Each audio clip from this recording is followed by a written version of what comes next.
Bon, ici, je vais traiter un sujet, je veux dire, fondamental, euh, qu'on retrouve, je veux dire, dans tous les pays du monde, et parfois même euh, avec des proportions, je veux dire, qui prennent de l'ampleur dans certains pays, alors que certains pays ne connaissaient pas, je veux dire, voilà, ce sujet à moindre échelle, et il devient il devient de plus en plus, je veux dire, important dans beaucoup de pays du monde. Et je cite en cela l'indiscipline à l'école. L'indiscipline à l'école. Donc, je vais en parler un tout petit peu. Et bien sûr, j'ai été chercher, et là vous le voyez, de toute façon, c'est pas grave si vous ne le voyez pas parce qu'il y a un reflet avec la lumière, mais je vais les citer. Je vais citer les statistiques. C'est avec les statistiques, bien sûr, que j'ai été chercher dans le journal La Capitale qui a donné les statistiques de, comment ça s'appelle ça, euh, de, euh, de l'indiscipline, hein, que l'on retrouve dans les années 2011-2012. Donc je crois que ce sont des statistiques de 2013. Voilà. Bon, alors, la discipline, en fait, peut se révéler sous diverses formes et celles qui viennent assez souvent, hein, les motifs les plus cités figurent hein, les incivilités de toute forme. Et on peut imaginer toutes sortes de types d'incivilités, je veux dire, euh, que l'on peut imaginer. Elle est multiforme. L'incivilité est multiforme. À côté de l'incivilité, on retrouve cité dans les motifs les plus souvent remarqués euh, le refus de l'autorité, c'est-à-dire que le professeur euh, possède l'autorité, enfin a un certain pouvoir en classe et doit juger euh, des faits, je veux dire, commis dans une classe, et donc c'est lui qui a la principale autorité de devoir gérer sa classe et de devoir euh, remettre euh, certaines personnes, je veux dire, à leur place, quand c'est nécessaire. Bien sûr, le professeur ne peut pas jouer avec des abus, hein, il ne peut pas abuser de l'autorité et du pouvoir qu'on lui donne. Donc, s'il reste juste correct, bon, c'est à lui de juger pleinement, je veux dire, avec comment est-ce qu'on appelle ça, des témoins. S'il a bien, je veux dire, comment est-ce qu'on appelle ça, euh, jugé les faits, en fait, qu'il reproche à un élève ou un autre. Ou une autre personne.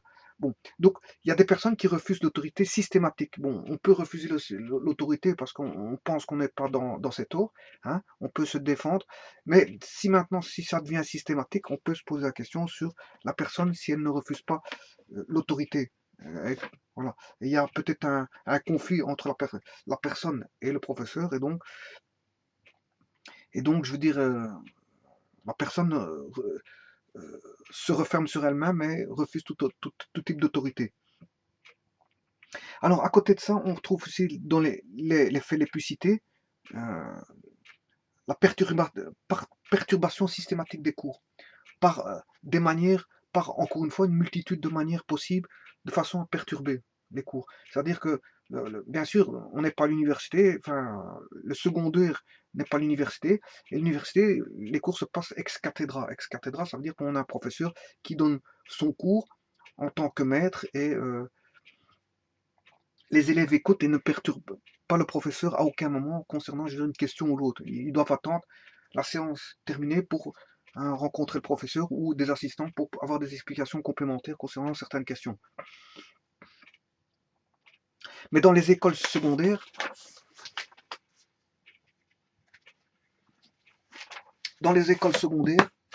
ce qui se passe, on peut poser des questions, mais bon, si ça devient systématique, bon, et on peut entrevoir ça comme, je veux dire, une certaine forme de perturbation, je veux dire, une certaine forme de harcèlement, de perturbation.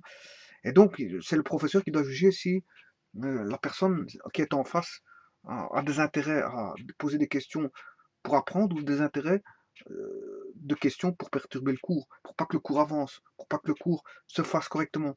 Et donc, il y a aussi la perturbation de façon de s'amuser, de faire le pitre, de rigoler, de crier, hein, de bavarder sans cesse. Tout ça, ça peut être des motifs de perturbation de cours. Il y a à côté de ça encore l'attitude négative face au travail et l'incitation à l'indiscipline. Bon, l'attitude négative face au travail, bon, c'est que bon, une personne n'a pas envie de travailler, donc en fait, elle fait rien en classe. Et si elle fait rien en classe, ben, elle perturbe. D'office, elle finit par perturber, parce que ça m'étonnerait qu'une personne reste en classe à ne rien faire et à rester les bras croisés, se taire. Non, en fait, généralement, quelqu'un qui ne veut pas travailler, ben, il passe son temps à autre chose. Fatalement, il finit par devenir un perturbateur. Donc, l'incitation à la discipline, bon, ça c'est des personnes qui veulent jouer, je veux dire, euh, les chefs, les leaders, et en fait, ils sont eux-mêmes disciplinés et ils veulent que certaines personnes qui sont, je veux dire, dans les rangs, je veux dire, ressortent de ces rangs pour euh, qu'il y ait, je veux dire, un effet de groupe qui se fasse, c'est-à-dire qu'il y ait plusieurs indisciplinés avec un leader, plutôt que le leader se retrouve esselé face à son indiscipline. Donc voilà. Donc euh, il y a un espèce. En fait, c'est tout un jeu. Maintenant, on ne peut pas demander à un élève de se taire 24 heures sur 24, 8 heures dans une école, parce qu'il il passe son 8 heures dans une école, et à un moment donné, c'est vrai qu'il a les récréations, il a euh, euh, il a les récréations, mais on peut demander, quand le professeur demande le silence pour le cours, mais ils doivent faire silence. Maintenant, si hein, on peut le laisser 5 à 10 minutes, par exemple, pour des réflexions entre eux, ou 5 à 10 minutes, bon, s'ils bavardent légèrement, on va pas à chaque fois systématiquement ils peuvent bavarder de temps en temps, et quand on est dérangé à ce moment, ils remettent à l'ordre. Maintenant, on ne renvoie pas forcément quelqu'un parce qu'il bavarde de temps en temps. Bon, ça, bon, il est 8 heures en classe, on va pas lui coûter non plus du moment qui s'y bavarde euh, pas constamment, pas constamment, de temps en temps pour dire l'une ou l'autre chose, de façon, je veux dire, euh, sans perturber le cours, c'est-à-dire sans se faire remarquer, sans faire de bruit,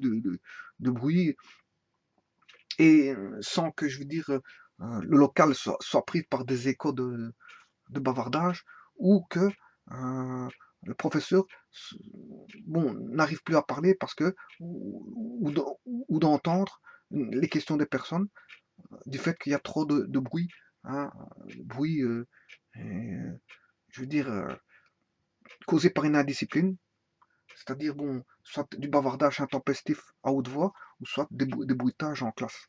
Voilà.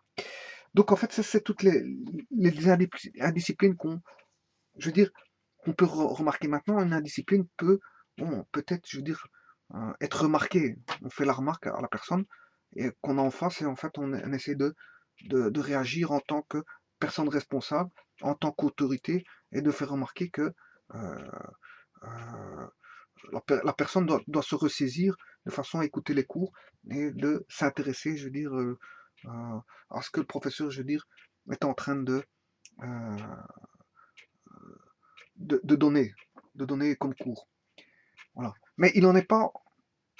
Ça, c'est une question théorique. On n'a pas en face de soi des robots taiseux ou des statues taiseuses.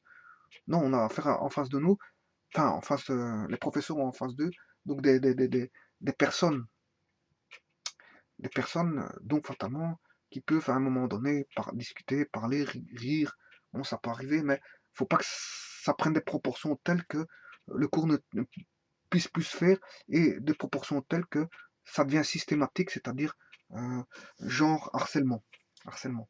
Et donc, c'est au professeur de juger si les motifs invoqués euh, relèvent de l'indiscipline, c'est-à-dire de l'incivilité, du refus de l'autorité systématique, de la perturbation de nouveau systématique des cours.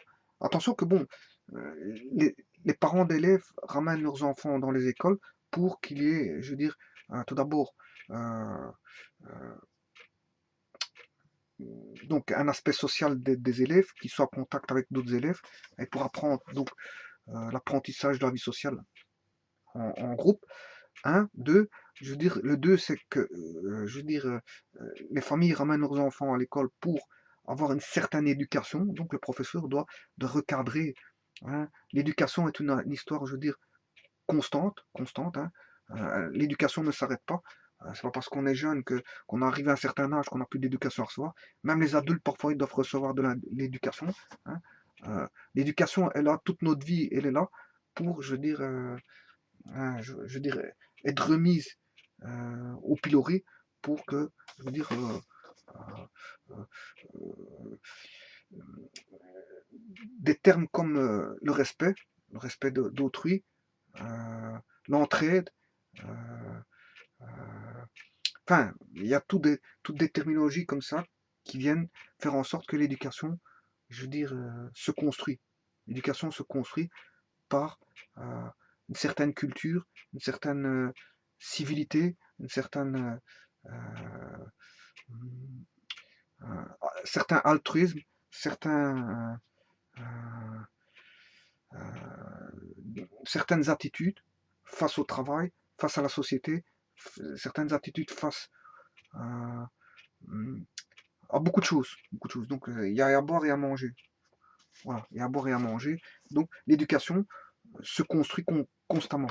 Tout le temps, même en étant adulte, même si on a 40, 80 ans, on peut, je veux dire, avoir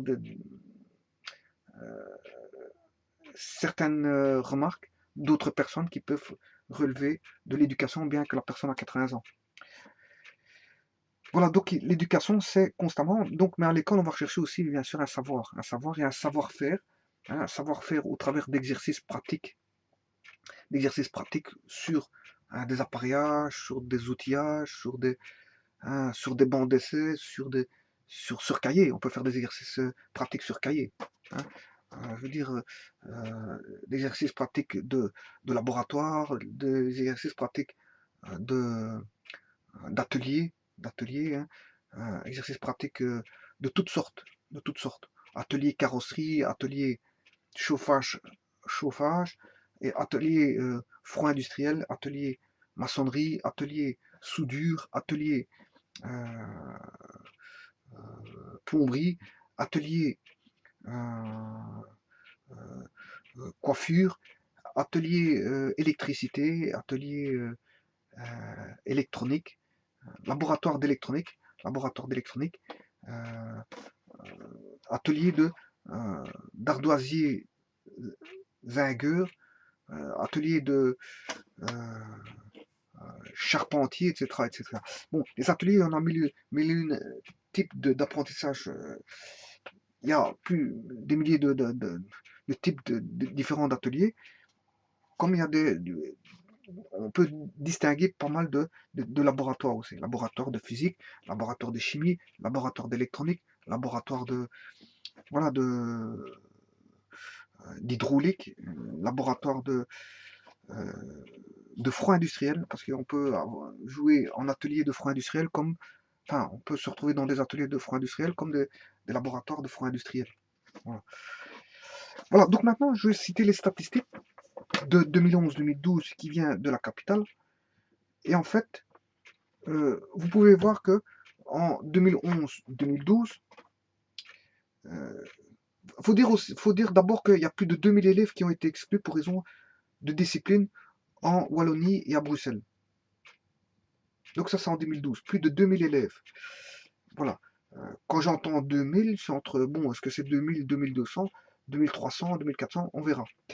Bon, durant les années scolaires, donc 2011-2012, 2078 écoliers et élèves ont été exclus au moins une fois de leur établissement pour des raisons, comme je vous l'ai invoqué, disciplinaires en Wallonie et à Bruxelles. On va dire soit 85 de moins que, on va dire, l'année scolaire précédente. Bon, d'une année à l'autre, bon, il y a des petites fluctuations comme ça, bon, je veux dire, qui peuvent s'expliquer par beaucoup de choses, hein. La population, euh, euh, l'état de, comment ça s'appelle ça, euh, l'état de conscience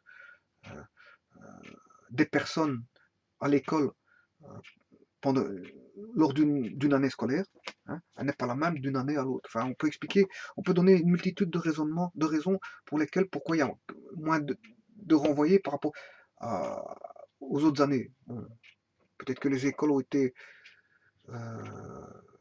reçu moins des professeurs, par rapport aux professeurs, ont reçu moins je veux dire, de demandes de renvoi. Peut-être, bon, il y a mille et une raisons. Voilà. Donc 85 de moins en 2011-2012, mais il y en a eu 2078. Hein. Donc quand je dis 2078, ce sont des élèves et des écoliers. Donc ça peut aussi concerner, je veux dire, les écoles primaires. Voilà. Puisqu'on parle d'écoliers, écoles primaires, mais des élèves, écoles secondaires. Voilà. Alors, il faut savoir que 82%, 82% sont des garçons. Donc 28, on va dire que 18% sont des filles. Donc il y a quasiment 8 personnes sur 10 sont des garçons. Donc les fauteurs de troubles, la plupart du temps, sont des garçons. Et presque deux, hein, ce sont des filles. Voilà. Bon, maintenant, ça peut venir aussi, tout ça, ça peut venir aussi de plusieurs problèmes. Bon, il y a des gens qui connaissent des problèmes familiaux et qui sont difficiles dans les écoles, qui veulent pas apprendre, d'autres personnes qui sont pas motivées, pas dynamiques à apprendre, parce que, je veux dire, c'est dans leur tête, c'est comme ça. Il y a d'autres personnes, bon, ils ont reçu déjà une mauvaise éducation à l'école, et elles sont un petit peu libres je veux dire, il n'y a pas d'autorité derrière elles, on va dire familiale, et donc fatalement, bien qu'il y en a qui ont des autorités, malgré tout, ils sont indisciplinés. Donc c'est pour ça qu'il faudrait créer normalement des écoles d'indiscipline formées par comment est-ce qu'on appelle ça, des militaires, ou qui formeraient, je veux dire, les indisciplinés, renvoyer des écoles et qui permettraient de les recadrer via un projet de vie, un projet de société, un projet scolaire. Voilà, et ça c'est possible. C'est possible. Maintenant, pourquoi certaines personnes décrochent? Je vous ai dit, raison familiale, raison de drogue, raison familiale, dispute familiale, on va dire des séparations, des décès, des maladies dans une famille. Bon, qu'est-ce qui permet de décrocher, je veux dire, l'école? Il y a mille et une raisons qui permettent de décrocher. Le but, c'est pas de mettre toutes les raisons, hein, pourquoi de l'indiscipline, c'est pas mettre de toutes les raisons de pourquoi on peut se faire, on peut décrocher. Je vais pas mettre toutes les raisons, voilà, de tout ce qui tourne autour de ça. Pourquoi 85 de moins? Il y a une multitude de raisons. Mais le but, c'est pas de formaliser des raisons pour l'indiscipline, de formaliser des raisons pour pourquoi ce sont des garçons, de formaliser des raisons pourquoi, je veux dire, on a 85 de moins cette année-ci que l'année précédente, par rapport à l'année précédente. Bon, le but, c'est pas de formaliser des raisons parce qu'il y en a une multitude, c'est de nombreuses raisons et on pourrait, je veux dire, s'étaler là-dessus. Mais c'est pas le but en fait. Et donc, on a dit que 82% étaient des garçons, donc 18% étaient des filles. Et que les élèves les plus touchés sont dans la tranche d'âge entre 14 et 17 ans, et on représente 14-17, c'est 71%, donc en fait on peut dire 14-17, c'est on va dire comment l'âge de l'adolescence. Donc l'adolescence qui est un âge assez, je veux dire, difficile, et donc avec on essaie de retrouver son identité dans le groupe, et donc l'effet de groupe peut jouer peut-être. Voilà, ça c'est une des raisons par exemple. Alors, dans 22% des cas, ils sont âgés de plus de 16 ans. Voilà, voilà. Ça c'est dans 22% des cas, ils sont âgés de plus de 16 ans. 91% des signalements proviennent de l'enseignement ordinaire général. Oui, ça c'est ici, je m'excuse. Non. Non. 91% des signalements proviennent donc de l'enseignement ordinaire général, technique ou professionnel. Voilà. Et 9% de l'enseignement spécialisé. Autant dire que l'enseignement spécialisé, bien qu'on pourrait le croire, bon, je veux dire, il est plus maîtrisé apparemment. Il est plus maîtrisé. les plus maîtrisés. Voilà, donc apparemment, c'est 9% de l'enseignement spécialisé. Alors, il faut savoir que 2,8% des exclusions concernent le primaire. Ça arrive. Ça arrive. Hein. Alors, en secondaire, la troisième professionnelle est la plus atteinte. Donc, en secondaire, c'est la troisième professionnelle. Donc, ceux qui donnent cours en troisième professionnelle, ils sont dans les statistiques de tomber sur la possibilité de pouvoir, de devoir,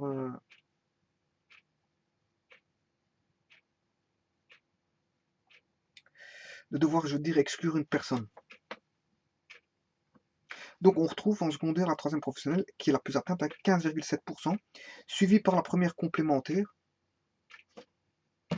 Donc les professionnels 15,75, première complémentaire 11,5%, et la deuxième commune 10,5%. 10,5%.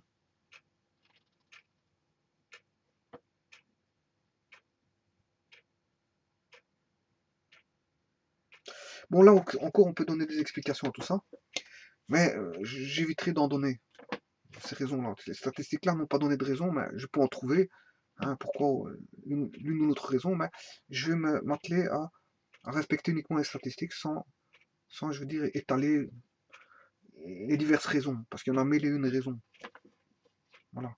Parce que, voilà.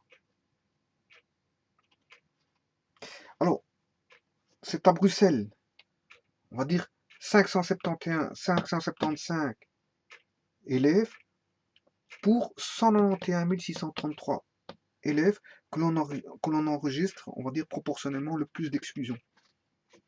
Proportionnellement parlant, hein. Hein, je veux dire, c'est à Bruxelles. Donc il suffit de faire 575 divisé par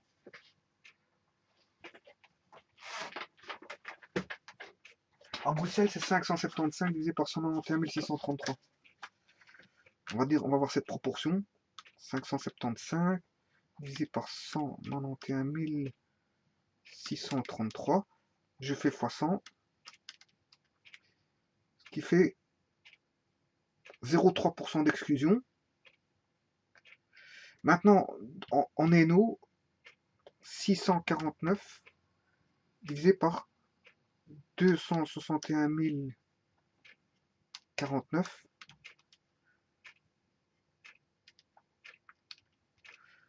Voilà, 0,24. Donc là, ça fait 0,3 et là, ça fait 0,24. Donc, proportionnellement parlant, ben, c'est à Bruxelles. Bien qu'il y a plus d'étudiants, enfin des élèves en ENO, proportionnellement parlant, ben, c'est à Bruxelles qu'on retrouve 575 étudiants, élèves, ou voilà, ou comment on appelle ça, comme je l'ai dit tantôt, des élèves ou écoliers, qui sont renvoyés parmi une population de 191 633. Voilà.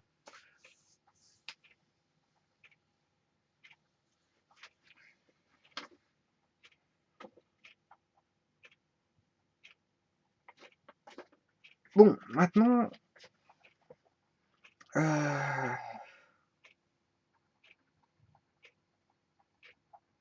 bien sûr, bon, il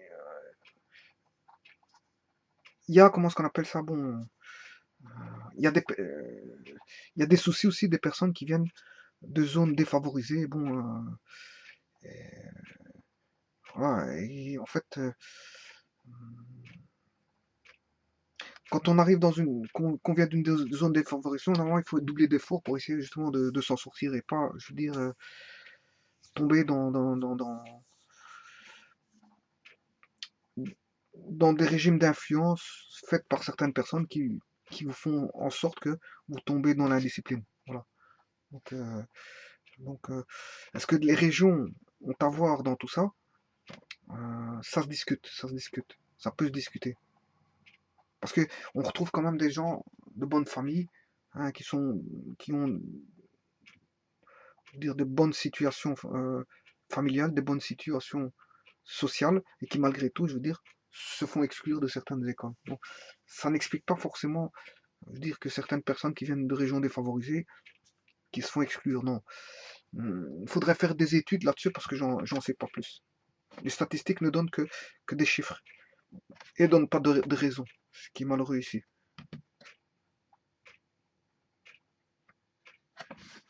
Voilà. Donc en tout cas,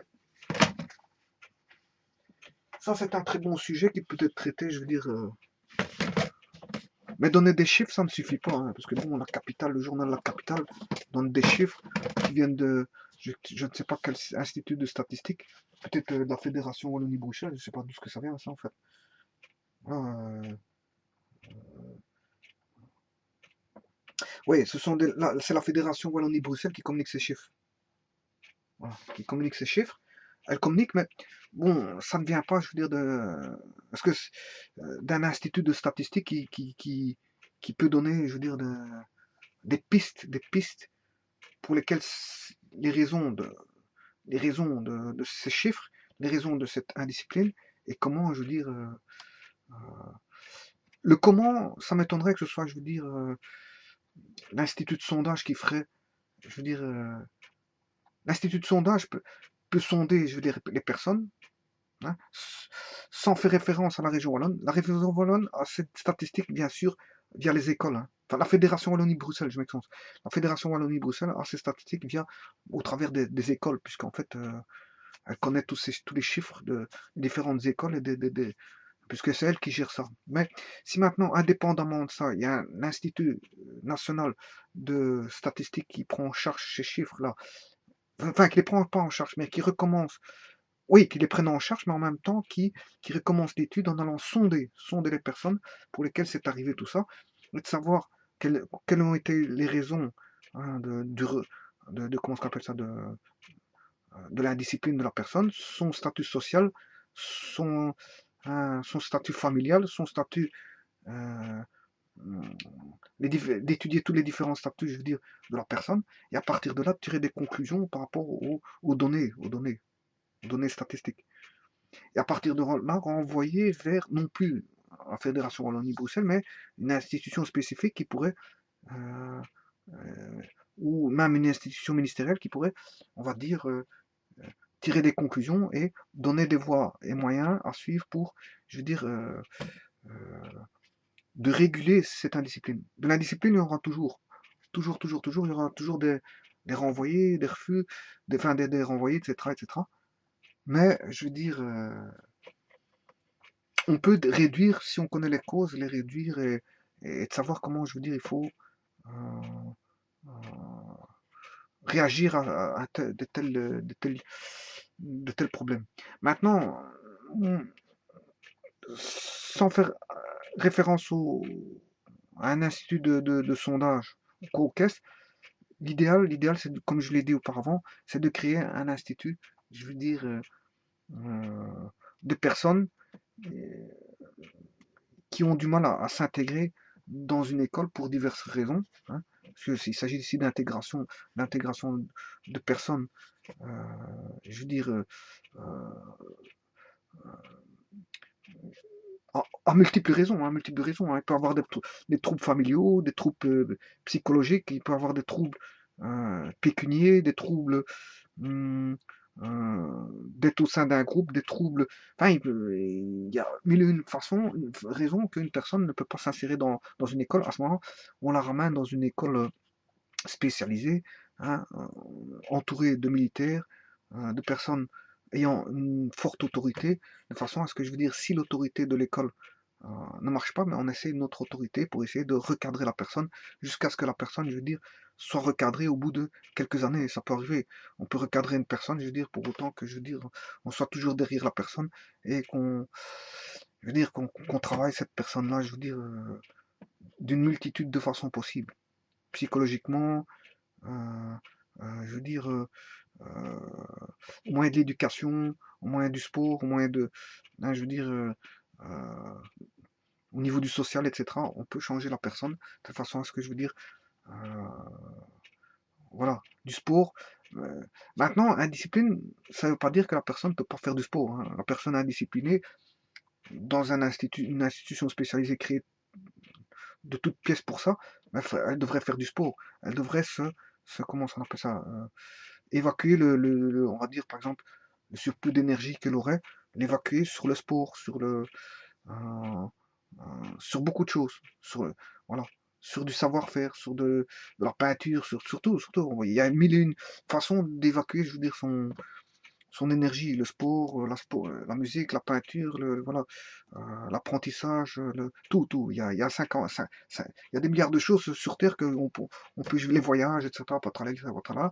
Mais maintenant, il faut savoir que un indiscipliné doit pas, il faut évacuer je veux dire, son trop-plein, mais il faut savoir aussi le mettre dans des conditions de mise au travail, des conditions de sérieux, des conditions de, et tout ça, ça se travaille par des équipes pluridisciplinaires psychologiques qui pourraient, je veux dire, l'aider à, je veux dire, avoir une motivation, je veux dire, un dynamisme, je veux dire, une culture de soi, une culture de la société, je veux dire, un, un- je veux dire, un aspect du travail de groupe, de la, euh, voilà, comment est-ce qu'on appelle ça,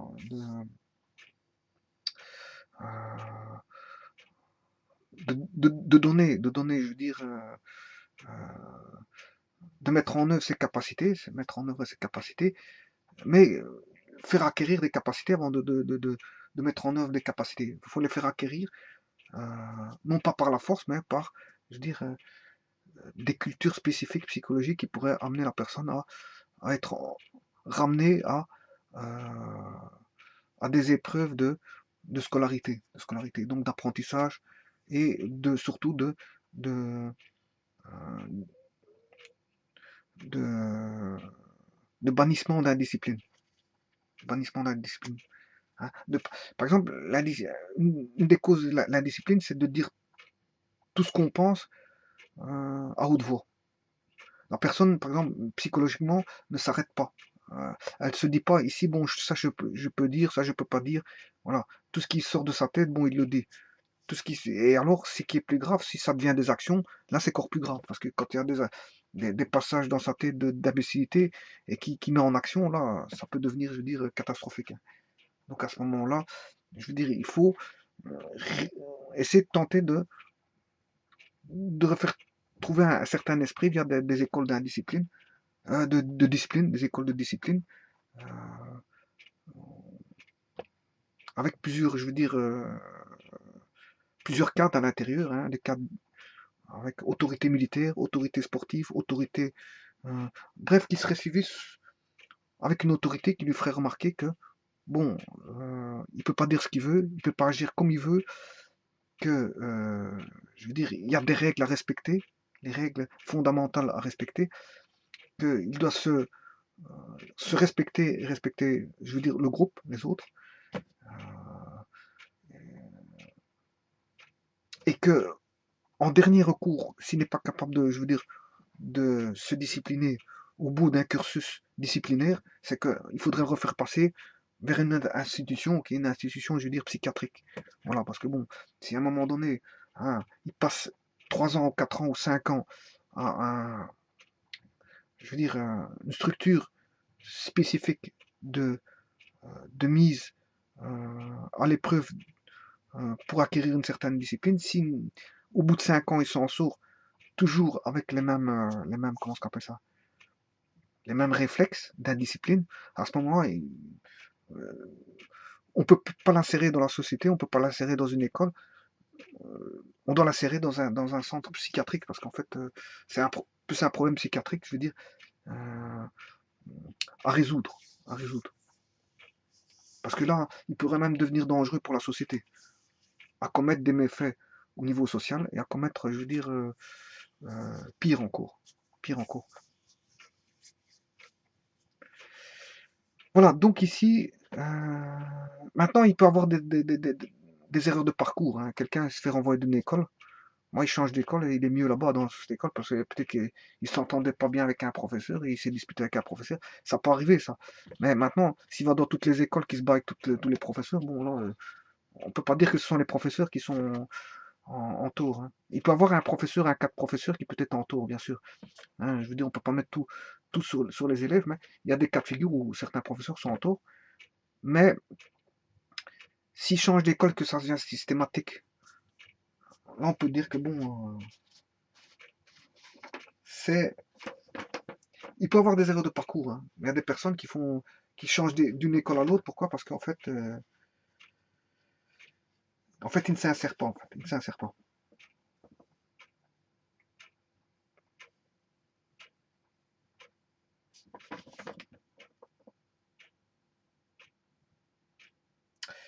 Voilà.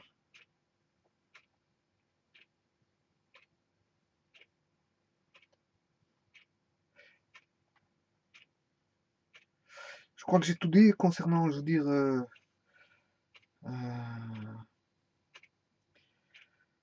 voilà. Donc ici, normalement, les différentes autorités, tout le monde les connaît, hein. Les différentes autorités. Bon, il y a d'abord l'aspect familial, l'autorité familiale des parents, hein. Malgré tout, il y a des gens malheureusement qui n'ont pas de père ou qui ont un père séparé, et voilà, et donc le père ne peut pas jouer, je veux dire, son rôle, c'est-à-dire d'autorité familiale ou parentale. À côté de ça, il y a l'autorité, bon, des écoles qui peuvent encore, je veux dire, maîtriser, canaliser, je veux dire, la personne et la remettre dans le droit chemin, on va dire. Maintenant, si l'autorité parentale, l'autorité scolaire ont échoué on va dire, à acquérir une certaine discipline à un élève, parce que il faut de la discipline avant de donner des cours, hein, parce que si on ne sait pas donner cours à une classe indisciplinée ou à des élèves indisciplinés qui perturbent, on sait pas. Donc quand on a une certaine discipline en classe, on sait donner cours. Mais quand il y a de la discipline constamment, bon, le professeur ne sait pas donner cours. Voilà. Et donc il est retardé, il ne sait pas donner des explications aux élèves qui sont présents en classe, de familles, je veux dire, saines. Voilà. Donc ce que je voulais dire, c'est que il y a l'autorité familiale, l'autorité scolaire, mais si maintenant, comme je l'ai expliqué, si l'élève n'est pas capable de, je veux dire, se discipliner, ben, il va avoir des problèmes au niveau social. Mais au niveau social, c'est l'autorité, je veux dire, judiciaire qui rentrera en jeu. Bon, s'il fait le pitre dans la famille, hein, qu'on lui dit rien, s'il fait le pitre, hein, dans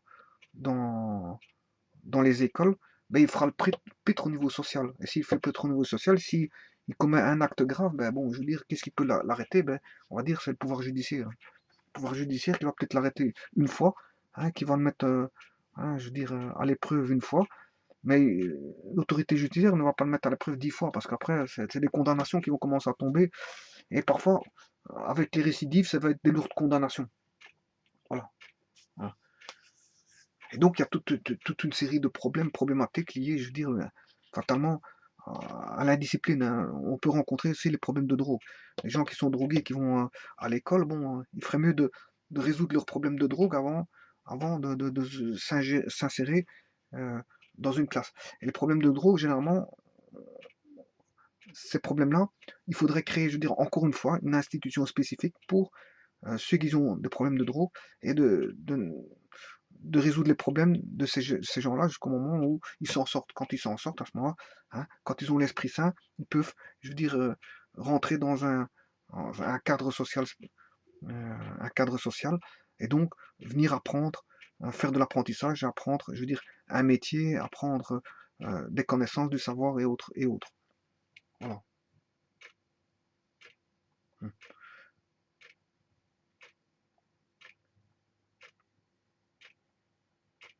Donc, dans la vie, il vaut mieux se faire bien avoir que de se faire passer, on va dire, pour un emmerdeur. Parce que si quelqu'un se fait passer pour un emmerdeur, bah, s'il est emmerdant, il va emmerder son entourage et son entourage va être, je veux dire, comment on appelle, dégoûté de la personne là. Hein, quelqu'un qui est dégoûté d'une personne, bon, elle peut plus le voir, elle peut plus le voir. Je veux dire, à la fin, elle va lui dire, écoute, je m'excuse de l'expression, mais elle va dire, écoute, dégage, dégage, dégage d'ici, tu m'énerves. Voilà, tu m'emmerdes, tu me rends la vie, je veux dire, difficile. Dégage, parce que je voudrais bien être tranquille. Voilà. Alors, si maintenant tout le monde lui dit pareil, écoute, dégage, je veux pas te voir, à ce moment-là, le gars, il va se retrouver, je veux dire, tout seul, hein, personne ne va s'en occuper, ni pour l'apprendre, ni pour quoi que ce soit. Donc, il faut résoudre les problèmes de discipline avant, de discipline personnelle avant de commencer à se dire. Et si c'est un problème de discipline lié à l'une ou l'autre raison, comme j'ai expliqué, problème de drogue, ben, il faut aller dans un- donc il faudrait créer, je veux dire, des institutions spécifiques pour le problème relatif à la drogue. Si c'est un problème familial, maintenant, il existe des personnes compétentes hein, pour faire en sorte que la personne, je veux dire, accepte certaines choses qui se sont passées au niveau familial, au niveau des maladies, au niveau de ce qu'on appelle les psychologues. Psychologues, et voilà, qui peuvent intervenir, vous aider correctement, je veux dire, pour s'en sortir dans l'un ou l'autre problème. Ou du moins, pas forcément s'en sortir, mais au moins le gérer. Parce qu'en fait, on s'en sort pas toujours de certains problèmes, mais on peut gérer certains problèmes. Donc, quand on gère certains problèmes, ça devient plus, je veux dire, plus, comment on appelle ça, plus léger. Plus léger à faire face. Hein. Voilà, donc ici, j'ai donné les statistiques. Mais maintenant, c'est vrai qu'il y a des personnes qui viennent dans les écoles spécifiquement pour embêter leur monde. Hein. Bon, ça, hein, je veux dire, s'il y en a qu'un, bon, ça va, mais s'il y en a plusieurs, c'est vraiment embêtant. Et là, je veux dire, bon, c'est difficile pour faire apprendre des choses à un groupe si il y a plusieurs personnes qui viennent systématiquement à l'école pour dire perturber les cours. Perturber, veut dire faire le pitre, bavarder toujours à haute voix sans arrêt, dire crier, rigoler, faire des bêtises en classe, des bêtises, hein, il y a toutes sortes de bêtises, il y a mille et une bêtises, insulter, se rendre, je veux dire, ne pas écouter, aller contre l'autorité. euh, Bref, on devient un petit virus. On devient un petit virus par rapport au milieu du travail. Au milieu du travail. Voilà. Donc on devient très négatif par rapport à ce que le professeur désire apporter, c'est-à-dire la connaissance. Dans une classe, je veux dire, saine et disciplinée et motivée. Bon, j'imagine que ces problèmes-là inhérents à la discipline se rencontrent dans beaucoup d'écoles. Bon, je veux dire, que certaines personnes arrivent à faire face, mais que d'autres personnes n'arrivent pas à faire face et que d'autres personnes ont dépassé cette problématique par leur manière à elles, c'est-à-dire en laissant faire. Voilà, bon, voilà. Maintenant, ce sont les directions qui doivent s'occuper, je veux dire, de cette problématique-là. Bon, normalement, une direction doit être à l'écoute de ses professeurs quand il arrive des problèmes d'indiscipline. Bon, il ne faut pas que, euh, je veux dire, on le fasse remarquer 10 fois à la direction, parce que la 10e fois, ça peut être une histoire grave qui peut arriver. Donc, la direction doit répondre de manière, je veux dire, efficace et rapide à tout problème d'indiscipline, et pas laisser faire jusqu'au moment où il arrive quelque chose de, je veux dire, de grave vis-à-vis du professeur ou vis-à-vis d'un collègue ou d'un, comment est-ce qu'on appelle ça, d'un autre élève ou quelque chose comme ça. Donc, les directions doivent être attentives aux problèmes d'indiscipline qui peuvent s'avérer, je veux dire, graves. Voilà. Donc en fait, la direction doit pouvoir répondre à ça et ne pas lésiner, le cas échéant, à faire remarquer que si la personne est indisciplinée et continue dans son jeu, qu'elle ne fera pas long feu et que, je veux dire, elle risque l'exclusion euh, dans les plus brefs délais. Maintenant, une exclusion, normalement, doit se suivre d'une sanction, au niveau, par exemple, des allocations. Si la personne a été exclue, elle doit avoir une exclusion au niveau des allocations familiales. Bon, pour faire comprendre que la personne, je veux dire, doit changer d'attitude. Il faut des sanctions pour, je veux dire, faire en sorte que la personne ne peut plus, est dans une mauvaise voie et doit changer d'attitude. Sinon, je veux dire, c'est des sanctions plus lourdes qui doivent. Parce que c'est vrai qu'il y en a qui se font virer, mais ils sont contents d'être virés, ils vont plus à l'école. Donc voilà. Donc, faut voir les choses. Il y a des cas de figure comme ça. Mais donc ces personnes-là, il faudrait, je veux dire, euh, soit les placer dans des écoles spécialisées, je veux dire, où ils pourraient se retrouver par rapport à un nouveau projet, ou les sanctionner, je veux dire, par comment est-ce qu'on appelle ça, une sanction, je veux dire, pécuniaire, euh, c'est-à-dire euh, enlever les allocations pendant un certain laps de temps. Maintenant, une personne qui vient s'inscrire dans un cours, bon, qu'il a choisi et qui n'aime pas, bon, c'est de sa faute, hein, parce que il doit s'inscrire dans des cours, je veux dire que, bon, qu'il compte en faire son métier. Maintenant, on trouvera toujours des personnes qui sont pas motivées, qui s'en foutent de tout et qui veulent pas apprendre, et voilà. Mais, voilà, donc ces gens-là, bon, faut les raisonner en disant que bon, on n'a rien pour rien et que bon, dans la vie, il faut un minimum, je veux dire, d'éducation, d'apprentissage pour savoir parler, savoir écrire, savoir calculer, savoir faire du texte, savoir un petit peu dessiner, savoir un petit peu de tout pour faire face à, je veux dire, faire face aux problèmes quotidiens de la vie. Parce que quelqu'un qui ne sait pas calculer, qui va aller au magasin, ouais, ça va lui retomber dessus, hein. Voilà, donc quelqu'un qui ne sait pas écrire une administration et qui veut se défendre plus tard, il va avoir des difficultés. Donc voilà. Donc au bout du compte, on s'en fout de tout, ok, mais à un moment donné, ça va lui retomber dessus. Donc voilà. Donc il faut. Maintenant, si elle s'en fout de tout, c'est qu'il y a peut-être une raison. Comme je l'ai dit, j'ai expliqué, je ne vais pas revenir dessus, c'est qu'il y a sûrement un problème derrière tout ça. Un problème psychologique ou quelque chose comme ça. Et donc il faudrait aller dans une institution spécialisée pour retrouver, je dirais, un minimum de motivation. Et donc euh, et de retrouver un nouveau chemin pour lequel il pourra s'y retrouver, notamment dans un cas de figure d'apprentissage, par exemple dans un métier qui lui s'y irait le mieux. Voilà. S'y irait le mieux. Bien, on peut faire des études aussi sur une personne. Donc, est-ce qu'elle désire devenir, bon, trouver sa voie au travers des études, ça c'est possible aussi, c'est pas, ça y a aucun problème là-dessus. Bon. Mais après ça, si elle choisit quelque chose qu'elle aime bien et qu'au bout du compte, elle commence à être indisciplinée malgré tout, là on peut se poser des questions. Là, je vous dis, parce qu'il y a aussi des maladies psychiatriques qui font en sorte que la personne est difficile, hein. Ça, bon, ça, il faut le savoir.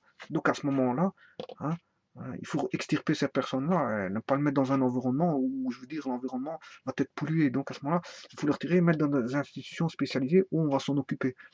Et peut-être même donner des médicaments dans des institutions spécialisées. Et c'est là pas sa place là, mais il faut encore faire des institutions à côté. On peut multiplier les types d'institutions spécialisées de telle manière à ramener les personnes dans une institution qui pourra, je veux dire, lui faire, qui pourra s'y retrouver. Je ne vais pas dire une démultiplication d'institutions à l'infini, c'est pas ça que je veux dire, mais au moins faire des distinguos d'institutions et de ramener les personnes aux meilleurs endroits pour qu'elles soient le mieux aidées possible. Mais pour ça, encore faut-il des moyens. Et les moyens, pour l'instant, bon, on a défait d'en trouver pour beaucoup de choses. Voilà, je vous remercie beaucoup.